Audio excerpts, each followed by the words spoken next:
चलिए भाई, मंगलवार की सुबह हफ्ते का डे 2 और ये नवरात्रे फेस्टिविटीज का डे 6। आज का कलर है रेड। ना शेयर मार्केट्स वाले घबराए ना।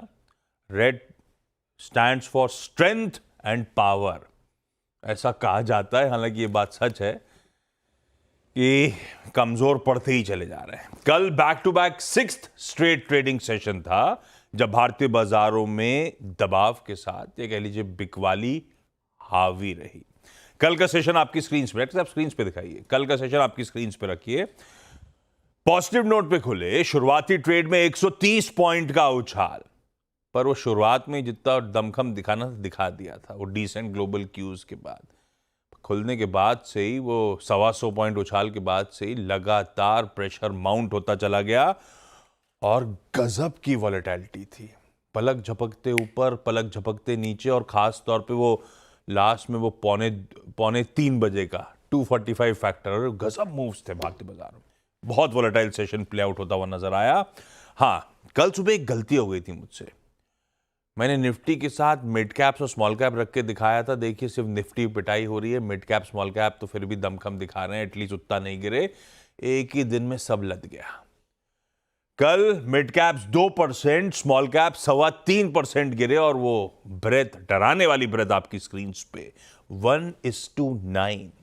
हर 10 स्टॉक्स जो कल ट्रेड हुए थे, सिर्फ एक इन ग्रीन था। 9 दबाव के साथ ट्रेड कर रहे थे। तो अंडरलाइंग ट्रेंड तो गड़बड़ाता चले जा रहा है। और आज उसके क्यूज भी देखिए। गिफ्ट निफ्टी फिर कह रहा है हम कमजोर खुलेंगे, और अच्छा खासा कमजोर, 125 अंकों के दबाव के साथ शुरुआत होने के इंडिकेशंस, 0.5% कमजोर। यह है कहानी आज सुबह की। डिटेल में समझेंगे हैंडओवर है कैसा।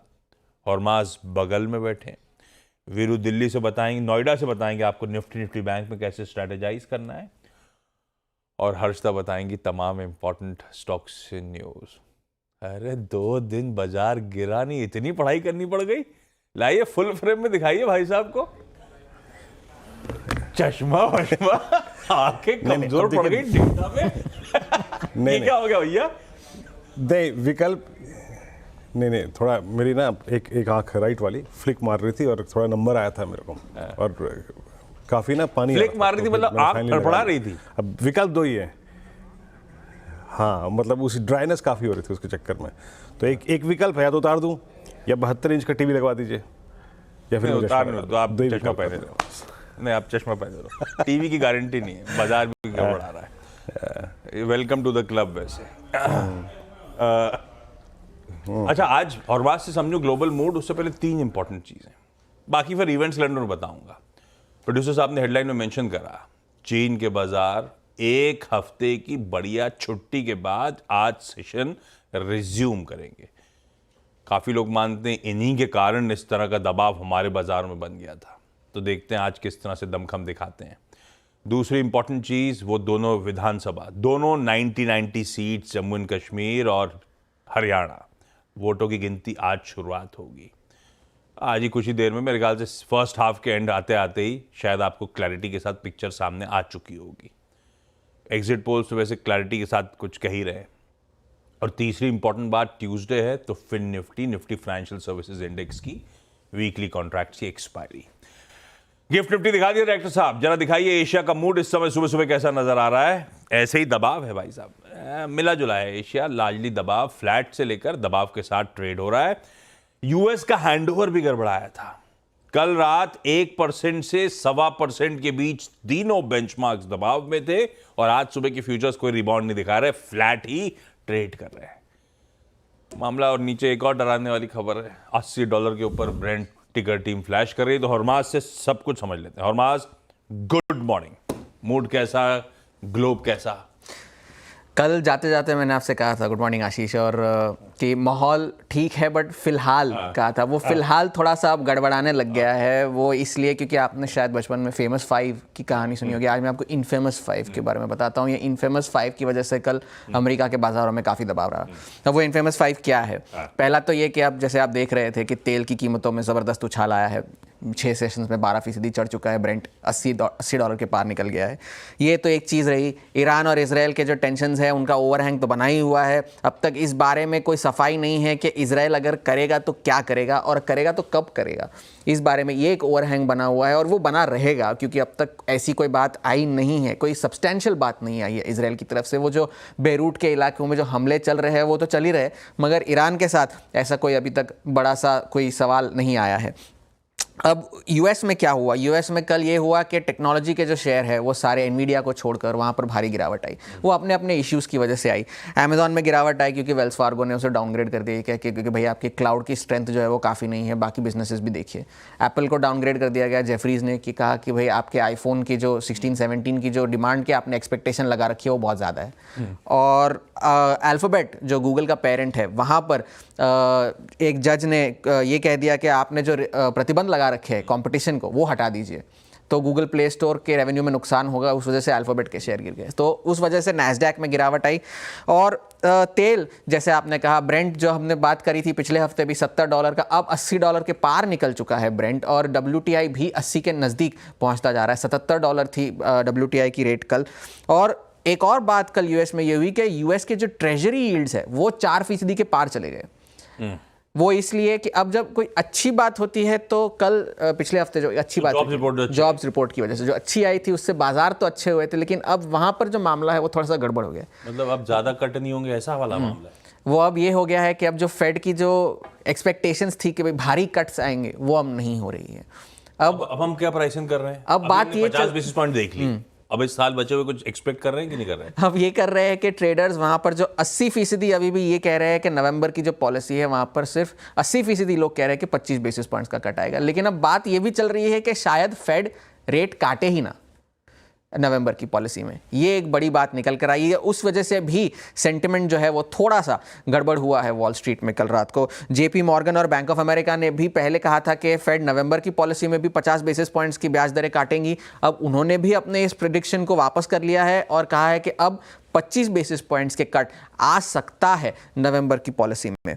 अब जो बयानबाजी है फेड के ऑफिशियल्स की वो तो चली रही है। अब कल भी सेंट लुइस फेड के जो अध्यक्ष है अल्बर्टो मुसालिम, उन्होंने ये कहा कि अब जो है ब्याज दरें धीरे धीरे काटनी चाहिए। और अल्बर्टो मुसालिम उन फेड ऑफिशियल्स में से है जिन्होंने पिछली पॉलिसी में 50 बेसिस पॉइंट्स के रेट कट का समर्थन किया था, तो वो एक ये है। तो वहाँ पर यूएस में इस वक्त सेंटिमेंट थोड़ा सा गड़बड़ाया हुआ है और उसका जो खामियाजा है वो एशिया के बाजार भी देख रहे हैं। आज का जो सबसे बड़ा फैक्टर ये है कि चाइना के बाजार रीओपन होंगे, मगर उससे बड़ा फैक्टर ये है कि जो China national development and reform commission की जो ब्रीफिंग है जो कुछ ही देर में शुरू होगी, वो वहाँ से क्या निकल कर आता है, वहाँ वो एक देखने लायक फैक्टर होगा। उस वजह से मेटल के शेयर जो है वो भी फोकस में रहेंगे, वो तो रहेंगे। और किस तरह का स्टिमुलस निकल कर आता है, और इस वजह से जो है काफ़ी सारे ब्रोकरेजेस है, Invesco, JP Morgan, HSBC, Nomura, वो इस चाइना की रैली को लेकर अभी थोड़े से सतर्क हो गए। उन्होंने कहा है कि आपने घोषणाएं तो कर दी, अब उसे अमल में लाकर दिखाइए, फिर हम देखेंगे।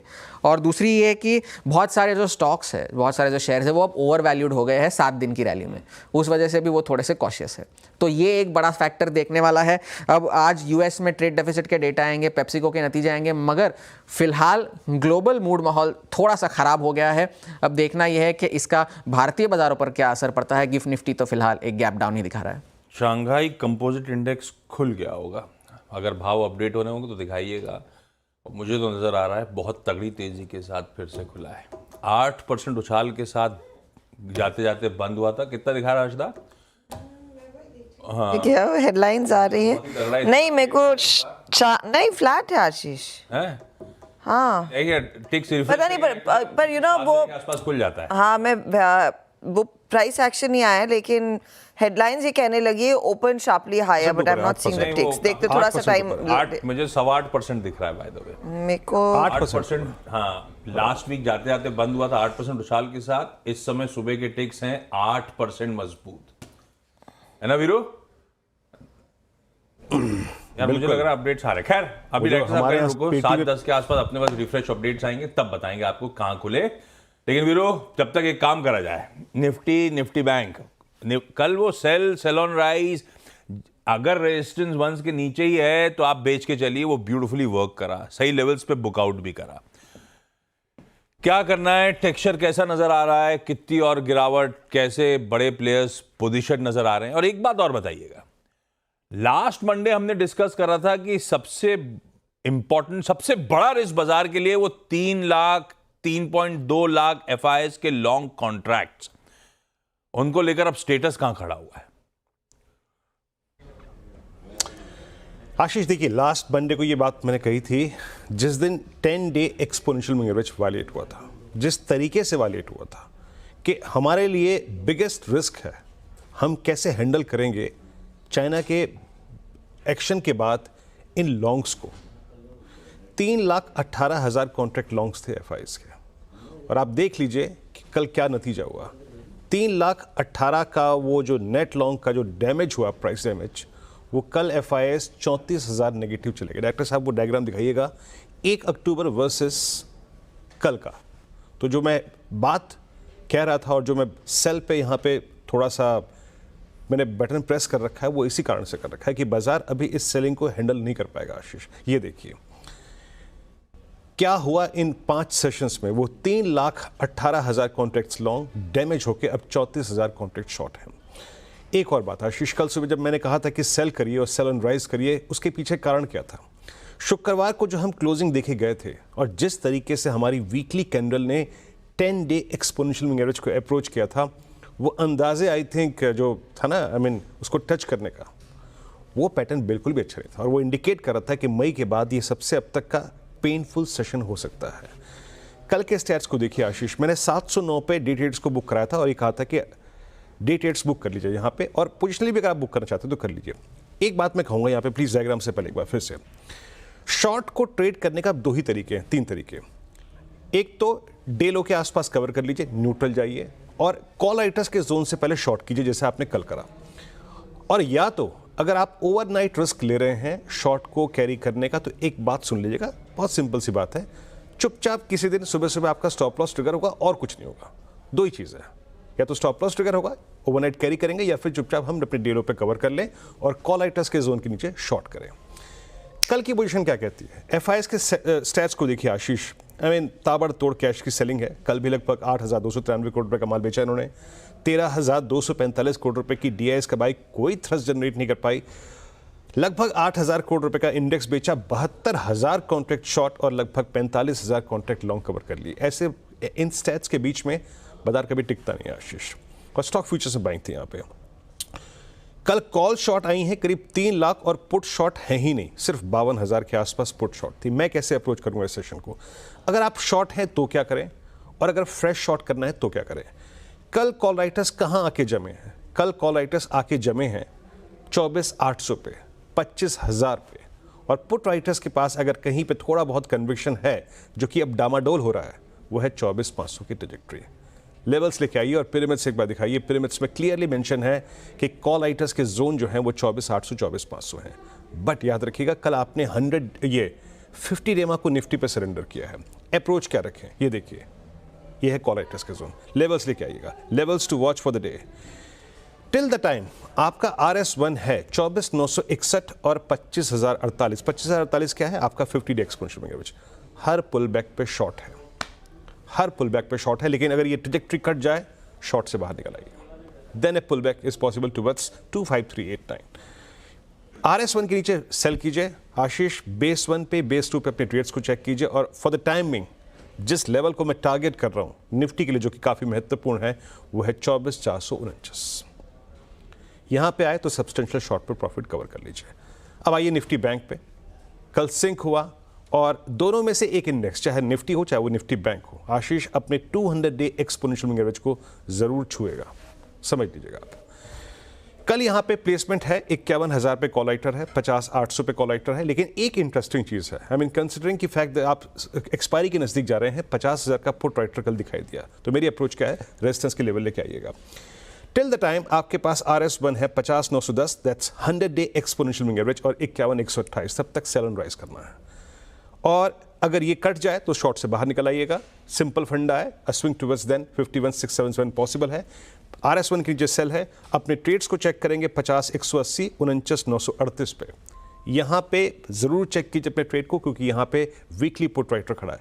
लेकिन अगर ये वायलेट होता है then test of 510 and 386 that's 200 day exponential moving average बहुत पॉसिबल है। आशीष, इंटरेस्टिंग। ये है भाई साहब हम लोग का निफ्टी बैंक का आज मंगलवार का अप्रोच। नीचे शंघाई के मार्केट्स चल रहे हैं आपकी स्क्रीन पे 10% मजबूत, 8% छुट्टी से पहले, 10% छुट्टी से लौट के बाद। ये हाल है, इस तरह की ताबड़तोड़ तेजी है। खैर ठीक है, 7 दिन का एक्शन मिस आउट हुआ था तगड़े। आज भी वहां पे एक वैसे प्रेस कॉन्फ्रेंस अभी लेके आता हूं आपके लिए डिटेल, तो देखते हैं। आज भी कहा जा रहा है स्टिमुलस रिलेटेड कुछ स्टेप्स अनाउंसमेंट हो सकते हैं। खैर इस पे नजर रहेगी। हर्षदा से जान लिए जाए इस बीच आज के सारे important stocks in news. Harshada, good morning. Good morning Ashish. Tata Motors radar पर रहेगा क्योंकि कंपनी ने JLR का Q2 का पूरा अपडेट दिया। रिटेल सेल्स इस पर्टिकुलर क्वार्टर में करीब 3% घटी है ईयर ऑन ईयर अगर आप कंपेयर करेंगे। प्रोडक्शन 7% घटता हुआ दिखाई दिया है, 86,000 यूनिट्स ही मैन्युफैक्चर हुई। और प्रोडक्शन डिक्लाइन बेसिकली इसीलिए था क्योंकि कुछ एल्यूमिनियम सप्लाई के डिसरप्शंस प्रीवियस क्वार्टर में हुए थे, उसका एक ट्रिकल डाउन इफेक्ट Q2 पर भी भारी पड़ता हुआ दिखाई दिया।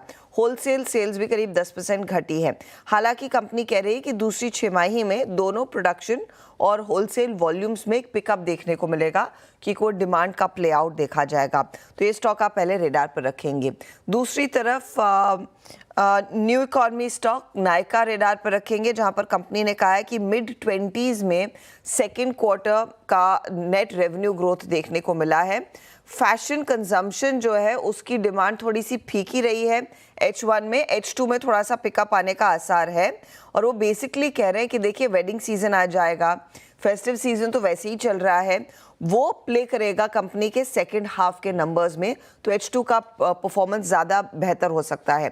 शोभा ने जो कहा है वो कह रहे हैं average price realisation of course बढ़ता हुआ दिखाई दिया है, लेकिन टोटल सेल्स वैल्यू करीब 1180 करोड़ के आसपास की इन्होंने इस क्वार्टर में बेची है। फर्स्ट हाफ में टोटल सेल्स वैल्यू में 3052 करोड़ का नंबर है वर्सेस आपका लास्ट ईयर जो 3200 करोड़ पर था, तो थोड़ा सा डिप देखने को मिला है। केरला के लिए एक बहुत स्ट्रॉन्ग क्वार्टर है। बैंगलोर में इन्होंने नियरली 51% का जंप देखा है पिछले साल की तुलना में, तो ये कुछ ब्रेकडाउन है इनके नंबर्स का। BEL 500 करोड़ के ऑर्डर्स सितंबर 11 से अब तक दरअसल इन्होंने रिपोर्ट किए हैं। EMI शेल्टर्स है, AMC है, air command control system nodes etcetera के लिए कुछ गन सिस्टम के रिपेयर के ऑर्डर्स इनके हाथ लगते हुए दिखाई दिए हैं। और कच्चा तेल जो $80 के पार निकल चुका है आशीष, तो फिर से आपके कच्चे तेल वाले स्टॉक्स, चाहे वो ऑयल मार्केटिंग कंपनियां हो, चाहे वो पेंट कंपनियां हो, एविएशन स्टॉक्स हो, ये सब रेडार पर। यस, कच्चा तेल फिर से सबसे इंपॉर्टेंट क्यों? मिडल ईस्ट के टेंशंस जस के तस बने हुए हैं, अब तक समझ में ही नहीं आ रहा किसी को। और दूसरी तरफ चाइना भी सरदर्द, ये सब इंपॉर्टेंट संकेत बनते चले जा रहे हैं। आज के सेशन के 0.5% दबाव के साथ गिफ्ट निफ्टी शुरुआत करेगा। एक काम कर रहा हूं, छोटा सा ब्रेक ले लेता हूं यहाँ पे।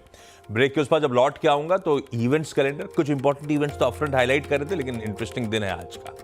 और साथ साथ कमोडिटीज पे कहां नजर, एक बार वीरू को वापस दिखाइएगा यार। वो लाल तो पहना ही नहीं आज, कहीं भी कुछ भी लाल नहीं पहना। वो क्या चश्मे से मैच नहीं कर रहा था? मैं भूल गया आशीष। नहीं मैं भूल गया आशीष। पॉकेट स्क्वायर काफी है मुनाफे की तैयारी के लिए। आपको सॉरी, सीधा सौदे के लिए पॉकेट स्क्वायर रेडी करो आप। ब्रेक ले रहे हैं, ब्रेक के उस पर लौटेंगे तो ये दोनों चीजों पे नजर।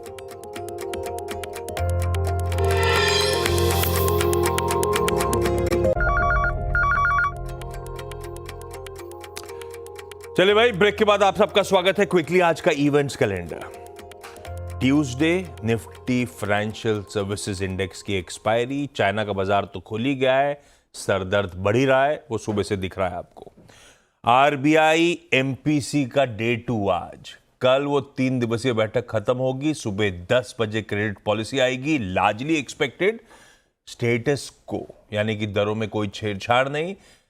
कुछ अंश ये एटलीस्ट मानता है कि कमेंट्री टोन डाउन होगी। अब उसका मतलब क्या वो एकोमोडेशन की तरफ बढ़ेंगे नहीं बढ़ेंगे, वो देखना पड़ेगा। स्टेट इलेक्शंस ठीक है, 8 बजे से काउंटिंग शुरू होनी है, अभी तो टाइम है। स्क्रीन्स पे आपको सारे अपडेट्स, कहीं जाने की जरूरत नहीं पड़ेगी। चाहे JNK का हो, चाहे हरियाणा का हो, सब नजर आएगा आपको स्क्रीन्स पे, जो भी आउटकम्स चल रहे होंगे। यूएस का ट्रेड बैलेंस यानी कि इंपोर्ट एक्सपोर्ट का डेटा, यूएस में दो रिजल्ट जो अपने लिए इंपॉर्टेंट हो सकते हैं। पीएनजी कमेंट्री में इंडिया का पार्ट आता है और पेप्सिको वहां पे भी आता है। इसीलिए वेदांता की आज बोर्ड मीट है, चौथा इंटरिम डिविडेंड कंसिडर करने के लिए। दो फेड के ऑफिशियल्स गवर्नर कुगलर और वाइस चेयर जेफरसन की स्पीचेस आज शाम को लाइंड अप है। आज इंडियन एयरफोर्स डे है, basically Indian air force related awareness spread करने का दिन। हमारी वैसे दुनिया की चौथी सबसे बड़ी एयरफोर्स है और हमारा, मैं ऐसे पढ़ रहा था कल, वो जो हिंडन एयरफोर्स स्टेशन है जो यूपी के गाजियाबाद में है, एशिया का सबसे बड़ा है। आज से नेवल एक्सरसाइजेस, वो मालाबार नेवल एक्सरसाइजेस की शुरुआत हो रही है जिसे इंडिया होस्ट कर रहा है। 4 नेशंस की होती है वो क्वाड वाले, इंडिया, यूएस, ऑस्ट्रेलिया और जापान की। वो कॉम्प्लेक्स नेवी ड्रिल्स की आज से शुरुआत भी हो रही है। खैर, आज की कमोडिटी स्ट्रैटेजी से पहले तब और अब का सेकंड प्लेट रखिएगा। बॉन्ड यील्ड 4 के ऊपर हॉर्माज बता ही रहे थे आपको। डॉलर इंडेक्स तो खैर कल ही इंच अप कर गया था जब वो बहुत स्ट्रॉन्ग जॉब्स डेटा आया था, तो उसके बाद से तो कंसोलिडेट कर रहा है हायर लेवल्स पे। क्रूड 80 के ऊपर आपको आपकी स्क्रीन पे नजर आएगा। खैर, कुंवर जी ग्रुप के डॉक्टर रवि देओरा ने आज मदद करी है। देओरा साहब कह रहे हैं चांदी दिसंबर वायदा खरीदा जा सकता है 91,520 के स्टॉप के साथ, और जिंक अक्टूबर वायदा भी खरीद लीजिए 283 का वहां पे स्टॉप लॉस। बाकी के लेवल स्क्रीन पे छोड़े जा रहा हूं। गिफ्ट निफ्टी के ठीक है लाल संकेतों के साथ ब्रेक, मॉर्निंग कॉल में इतना ही, और ब्रेक के उस पार जब लौटेंगे तो आज का सीधा सौदा। नमस्कार।